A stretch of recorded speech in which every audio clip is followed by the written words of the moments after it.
في ماتشين قمة ما بين الأهلي والزمالك في الدوري المصري.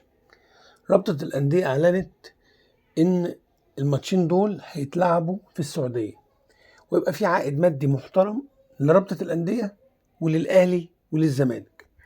بعدها الأهلي أصدر بيان إن هو موافق إن هو يلعب في السعودية وما عندوش أي مشاكل، وإن هو بيرحب إنه يلعب في السعودية. وبعد كده الزمالك أصدر بيان إن هو موافق وبيرحب وما عندوش أي مشكلة إنه يلعب في السعودية.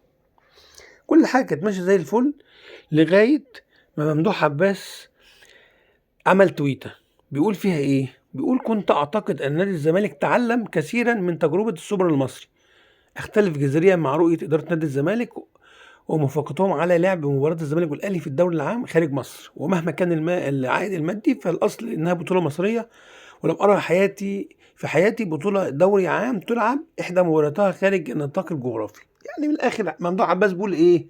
انا مش موافق ان الزمالك يلعب في السعودية. فجأة بدأ يطلع اخبار من مجلس اداره الزمالك ان هم كمان مش موافقين، وان هم عندهم شروط ومش شروط، وشويه يقولوا لا مش هنلعبهم، وبدأت الناس تتكلم ان الزمالك مش هيلعب وان هو رافض. ايه اللي حصل؟ ده معناه ايه؟ ده معناه ان اللي بيدير الزمالك مش مجلس اداره الزمالك، دول واجهه فقط. اللي بيدير الزمالك هو ممدوح عباس. واللي ما يعرفش ممدوح عباس، هو مسك الزمالك في الفتره من 2005 لغايه الفتره تقريبا من حوالي 2013، وكانت أسوأ فترة يمر بها الزمالك في تاريخه. الفترة دي كلها الزمالك ما خدش أي بطولات غير تقريبا بطولة كاس واحدة فقط لا غير. أسوأ إداري مسك نادي الزمالك، وبالوضع ده هو اللي بيدير نادي الزمالك، واللي موجودين في الزمالك ما بيدروش. وفعلا تيجي تبص على نتائج نادي الزمالك في الفترة الأخيرة، ترتيبه ال 13. أيام ممدوح عباس كان الزمالك مهدد دايما بالهبوط وإنه ممكن ينزل دوري درجة تانية، ودلوقتي الزمالك ترتيبه ال 13. بص على العاب الصالات، الزمالك مغلوب في كل العاب الصالات. الاهلي كسبه في اليد وفي القدم وفي الطايره وفي السله، مش سايبه، مفيش حاجه الا لما هو مغلوب فيها. ليه؟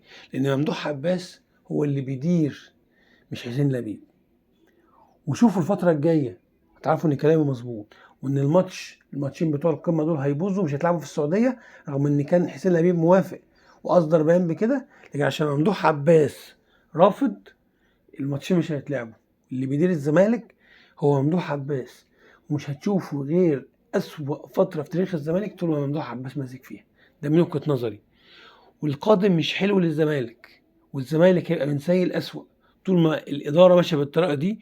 اللي بيدير هو ممدوح عباس، واللي بيدير في الواجهة كده هو حسين لبيب ومجلس الإدارة الحالي.